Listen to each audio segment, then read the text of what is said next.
Near mint condition, the home of collected editions. That cover's so awesome. That, as they say, is that. Marvel Comics. Let's go ahead and get started.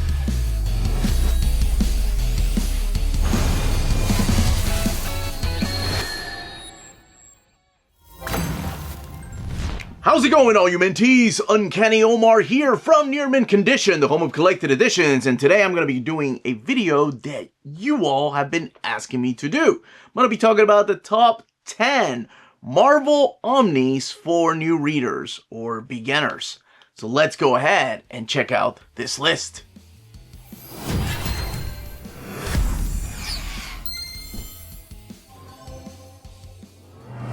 And welcome back, everybody. Now, before going any further, please don't forget to hit that like button and share the video. Leave those comments down below. All that does really help with our YouTube algorithm and our channel keep growing. And YouTube ain't sharing the videos because this isn't AI. Kind of wish it was. It would make my job so much easier. But regardless, we are also on Patreon and Spreadshop. Amazing ways to support the channel if you can do so. Today, I have taken all of the comments, especially through my live stream, asking me these questions. What are the Omnis that I would suggest for Marvel Comics? And I will be doing a list for DC next week for new readers or beginners. And it's always the same thing. It's like, well, I have to take into account that they are in print. So that was a rule here because there were a lot of books and I'm like, oh, of course, Annihilation and Uncanny X-Men 1. Oh my gosh, they're not in print again. And that's what happens with publications. Sometimes they come back to print, sometimes they're not. So as of this video, every one of these books is in print. Every single one of them. So that was a rule. So if you're about to comment, what are you, an idiot? Why didn't you put this in there? Make sure it's in print. That's the rule. But yeah, it's a question I get asked and it's something that I take serious. And I'm like, okay, what would be a good book for a new reader, a beginner, to get into the expanded Marvel universe and to show them just how much beauty there is to this universe if they're just getting into, I don't know, Spider-Man or something like that. So let's go ahead and start. Not a countdown. And I've done previous lists in the past. I think the last one I did was in 2023, but you all wanted it again. And it's right around the holiday season. So let's go ahead and do this. Kicking off the list is Ghost Rider Danny Ketch Omnibus Volume 1. We had a Volume 2 that came out this year, but I figured let's talk about Volume 1 and why I added it to the list. I love the spooky time of year, Halloween, and Marvel has had some phenomenal characters that have a horror feel to them. Believe me, I wanted to put Tomb of Dracula in there. But because it's the expanded Marvel universe, I thought, okay, this book alone has, first of all, Howard Mackie and Mark Teixeira bringing in a new Spirit of Vengeance, and I'll talk about that here in a second. But also, it also like shows the expanded Marvel universe. There's X-Men in here. There's Spider-Man in here. There are characters from the Avengers that show up, and it shows you just how everything is connected. Plus, it reintroduces those 60s and 70s, or really the 70s characters from the era of Tomb of Dracula, which again almost made the list, but I thought this was just a choice that was a little bit more modern and also had a lot more Marvel characters. So yes, this is the new Spirit of Vengeance. We have a new host named Danny Ketch, but the original Spirit of Vengeance, the original Ghost Rider, Johnny Blaze, does come and play a big part in this particular omnibus. And this relaunched the entire Spirits of Vengeance and the Night Stalkers and Morbius and that particular era of the 90s Marvel dark side of comics. So absolutely yes for new readers. New reader friendly. That's the way it was written and that's the way it remains. Agent Venom Omnibus, or what we call the Agent Venom Omnibus.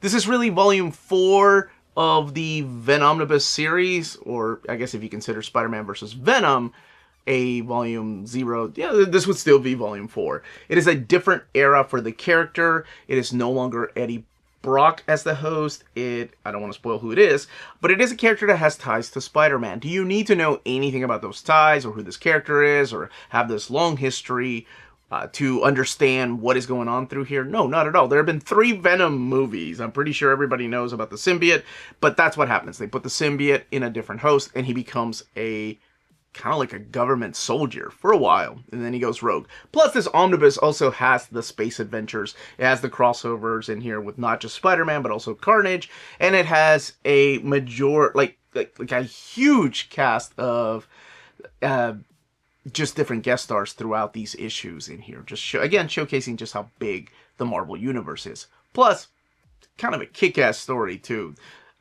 Venom with guns, taking down bad guys. Yeah. And the anti-Venom is in here, too. Fantastic Four by John Byrne, Omnibus Volume 1.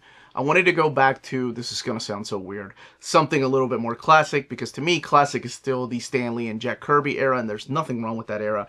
But I wanted to come back to John Byrne's era of the Fantastic Four. There was a movie that came out this year that I think did a great job showcasing just how powerful and how important of a character Sue Storm is. And Sue Richards, during this run, was a phenomenal character. This shaped her into the Invisible Woman. She went from the Invisible Girl to the Invisible Woman. And in here you'll also see John Byrne not just draw, but oh my gosh, he was doing so much. He was doing some of the coloring from time to time, the inking. He tried his hand at lettering, and of course writing the stories in here. And you'll see him evolve as both a writer and a penciler. There's just some magnificent stories, especially in the first omnibus. I will say it's a little bit of a slow burn at first, no pun intended. But once he gets rolling, once he gets into the characters, oh, it's so good. And it's not just Sue Richards. I mean, there's also Johnny Storm. Oh, The Thing. There's some wonderful stories that feature Reed Richards. I almost put the Fantastic Four by Mark Waid and Mike Wieringo on the list. But it's not about my favorite run of the Fantastic Four. Or any of these are not my favorite runs on Omnis. Maybe you'll find one or two that are. But I needed something that would hook a beginner, a new reader that doesn't really understand a lot of the things going on in the comics and what differentiates them from the MCU. And I thought this did a really great job, standing the test of time too. Thor by Jason Aaron, Omnibus Volume 1. I've done this list twice in the past few years, and I'm pretty sure this has made it on one of those lists. If you want to go and check out those lists, by all means, please look at the beginners playlist or the top 10 playlist. But I think this is one of those runs that just has everything that I love about modern comics. It has the mythos and respect to the past stories. Do you need to know the past stories to enjoy this? Absolutely not, because I think Jason Aaron and his artists, Ed Ribbich and Russell Dauterman, and later on Mike Del Mundo, just take that approach of, okay, let's take everything old, keep it, but give it like a modern spin on it and a modern twist. And that's what happens throughout this run. Plus, it's got that almost like a heavy metal kick-ass type of storytelling that the art just matches it. It's got an amazing crossover towards the end, but that will be found in Volume 2. But Volume 1 has this whole mystery about the God Butcher. And, you know, if you like the Thor Love and Thunder movie, if you liked it, if you're one of those people, you're going to absolutely love this. That's all I will say. If you didn't like the Thor and Thunder, Love and Thunder movie, or you hated it, you're absolutely going to like this. So that's all I will say about that. Strange Academy Omnibus. This is one that I'm adding on the list here because I get often asked, what's a good book for a young adult or a teenager, somebody that you want to get into comics? Now, there are cheaper ways than Omnis, but I do get asked what omnibus is good for somebody that is around 11, 12, 13. And I think that there are several stories that could fit. I thought about Young Avengers, but I think this one here is just perfect because it almost has that ending that's like, ooh, there could be more, but this is good enough. Humberto Ramos's artwork in here is just phenomenal, and it fits the tone of the book, the tone of the story, and it's got that anime flair that I've always said that Humberto Ramos is one of those artists that just draws kids perfectly, and that's what this is. And then the story gets me really hooked, and I can see somebody young getting really hooked on the characters, like, and picking your favorite character, because this is really like a Naruto, Harry Potter type of story where you have a bunch of young kids that are going into this academy that is ran by Doctor Strange, and the teachers are magical characters from the Marvel Comics universe. So you'll have characters in there like Scarlet Witch, like Magic, like Dr. Voodoo. And learning about those characters, and the characters themselves, the kids themselves, all come from different backgrounds. Some of them are from Asgard, so you'll learn about our, like, the Asgardian myth and lore. So it's almost like a, hey, this is really cool, I kind of want to know more about that, and I may check out a Thor comic. Well, good thing I had a Thor Omni on the list. But yes, absolutely, I love this book. My daughters love this book, and I strongly recommend it, especially if you don't know anything about Marvel Comics, but especially if you don't know about the magic side of the Marvel Comics universe. Daredevil by Mark Waid, Omnibus Volume 1. This one was a little tough to figure out because I wanted to include things in here, and I'm sure on previous lists I've had Daredevil by Frank Miller, Daredevil by Bendis, but there are not a lot of Daredevils that are still in print. You guys love you some Daredevils, so when they come back to print, those easily sell out.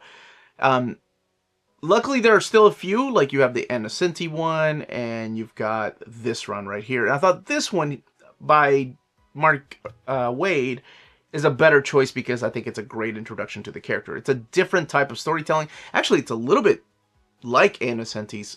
At first, it seems like it's lighthearted and colorful, but there's a reason for that. When people say that, I'm like, oh, you need to read it. Like, obviously, you haven't read. If you're thinking that this is a happy-go-lucky Daredevil, he's acting like it at first, but there's a reason for that. So there's a whole mystery. And Mark Waid just does an amazing job of recapping everything that happened previously, and within a few pages you're caught up. And I think that's the beauty to his writing, whether it's him writing this or of course The Flash. And yeah, I strongly recommend it if you're a big Daredevil fan from the TV show. Absolutely, there's some of that stuff that was found in season 3, I think, was found or comes from this book, but absolutely recommending this. Plus, it's got beautiful artwork as well. Black Panther by Reggie Hudlin. This is another character that was really tough to decide which omnibus to go with, because my favorite run on Black Panther is Christopher Priest's run, but that can be, it's a little hard to get into at first, especially when you're thrown into it and it's your first comic book. This is a lot easier. This isn't like, it's chronological for one thing.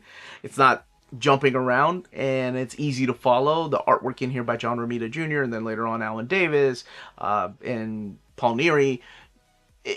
It's just, it's beautiful sequential art that you're not going to get lost in. Plus, you get the introduction of characters that you'll see in the movies, like Shuri in here. And it shows you the type of king that T'Challa is. And it's got a few crossovers, of course, with what was going on in Hickvengers at the time, Jonathan Hickman's Avengers. And, by the way, there's no Avengers book in here because all the ones I wanted to recommend are out of print. My gosh. Anyway, yeah. It's some great storytelling, it's a lot of fun, and it's fast-paced, too, and I think that's what people enjoy. Then you could go back and get some of the classic stuff, like Don McGregor stuff, the Jack Kirby stuff, and then, of course, the Christopher Priest run, which, again, is my favorite. But yes, this, I think, for a new reader, absolutely. Ultimate Spider-Man Omnibus Volume 1. There is a reason why this book has sold so well. There's a reason why there's so many people that, when asked what is one of the best jumping on points for Spider-Man, this comes up. And it's not just me, it's a lot of people. Is it my favorite run on Spider-Man? Far from it. But I respect the fact that it does something that a lot of the other Spider-Man runs that I thought about putting on this list really don't. And that is reintroduce you to the character, which is the idea. The whole point of the Ultimate Universe was, hey, you don't know anything about comics? Well, guess what? In this universe, we're going to reintroduce these characters with a new origin story, new stories, reimagining villains and supporting cast members. And that's what Brian Michael Bendis and Mark Bagley did in these very issues right here of the Omnibus. Now, I will say, if you're hooked, as of right now, Volume 2 is out of print. We're hoping that comes back to print, which is why we have the reprint polls. But Volumes 1, 3, 4, and the new 5 are still in print as of this video. But yeah, let me know what Spider-Man you would have chosen. That's in print again. But I had to go with Ultimate Spider-Man for me. X-Men Blue and Gold. You saw the shirt. You knew this was coming. Maybe you did. I'm a huge fan of X-Men. Obviously, it's Uncanny Omar, right? And why can't all of these 10 books be X-Men? Well, for one thing, some of them are out of print. That's the big problem. Maybe I'll do a top 10 X-Men related omnis for new readers. But as of today, I thought this is the one. And it's just a book that I think for a lot of people immediately connect with that have not read the comics but grew up in the 90s with that X-Men animated series. This is where the costumes came from. The relaunch of X-Men #1, like, Adjective is X-Men. Best single issue, like, selling of all time. #1 best-selling comic book of all time. To this day, still. And there was a reason for that. We craved it. We wanted more. We wanted a spin-off of X-Men. There was Uncanny. And Uncanny is in here, and this is mapped to perfection, too. And I think those first 3 issues reintroducing us to the characters, their powers, their personalities, and of course their villain Magneto and his new, I guess, brotherhood, the Acolytes. It's Chris Claremont's last hurrah on X-Men before he came back a few years later. And then of course the wonderful, beautiful artwork by Jim Lee. Plus it's got that crossover with Ghost Rider in here. Yeah, I can't wait for a volume 2. And for the people like looking and watching this right now going, that's out of print! It's coming back in March of 2026. It will be restocked, but it will be the standard edition cover. So in case you missed it, wait for that. March of 2026. Immortal Hulk Omnibus. I think this is one of the books when people ask me what's a one and done omnibus that I can safely say Immortal Hulk. It's a huge book. It's a huge, huge hulking book, but it's a modern masterpiece by Al Ewing. There are horror elements, there are elements from the TV show, and of course all the myth and lore from the comics that Bill Mantlo and then Peter David built. Everything is in here. The beauty of the book is you don't need to have watched or read any of the comics before coming into this. You just have to know, like, who the Hulk is and the Bruce Banner personality. That's it. Everything you need to know is explained in this big behemoth, and it's wonderful. And it's very difficult for me to suggest all one and done superhero books, because that's the point of superhero books like Superman, Spider-Man, Wolverine, and Batman. They continue. They will continue past us. Those stories will continue. So it's really difficult to say, well, what's a one and done book where Batman rides off into the sunset and Wolverine gets the girl? There really aren't any. But with this, it does have that ending that you're like, that's good enough. That's a good enough ending. But yes, Immortal Hulk. Oh my gosh, if you haven't read it and you have been wanting to read anything about the Hulk, this is the one. If you're interested in any of the books I talked about today, check out our sponsors. If you're in Europe and you're interested in buying these books, definitely check out Walt's Comic Shop in Berlin, Germany. They have the cheapest pre-order prices, flat shipping rate of €12 for all EU countries, emails answered within 24 hours, waltscomicshop.com, and you can use the code nearmintcondition at checkout and get free shipping for all EU countries with your first order over €40. That's Walt's Comic Shop, your reliable source for omnis and premium collected editions in Europe. Ding!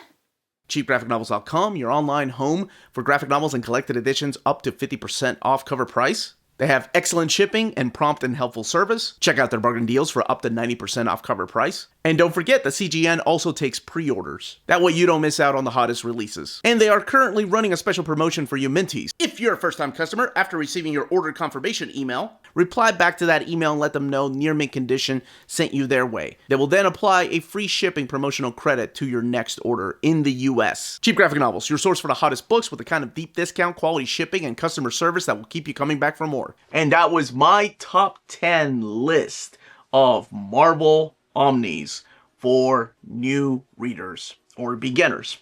So let me know in the comments down below what you would have chosen for this list, what I put on the list that you're like, I don't know, I tried that, it wasn't for me. Everybody's different, of course.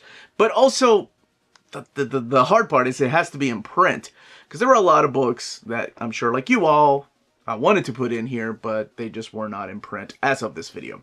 But that's the beauty of publication, right? They come in and out of print, so here's hoping the next time I do this, you'll see a lot of different books, and a lot of new books too that we haven't even seen yet. So that is it, everybody. Thank you so much for watching. Smash that like button on the way out. Stay healthy and safe out there. Much love.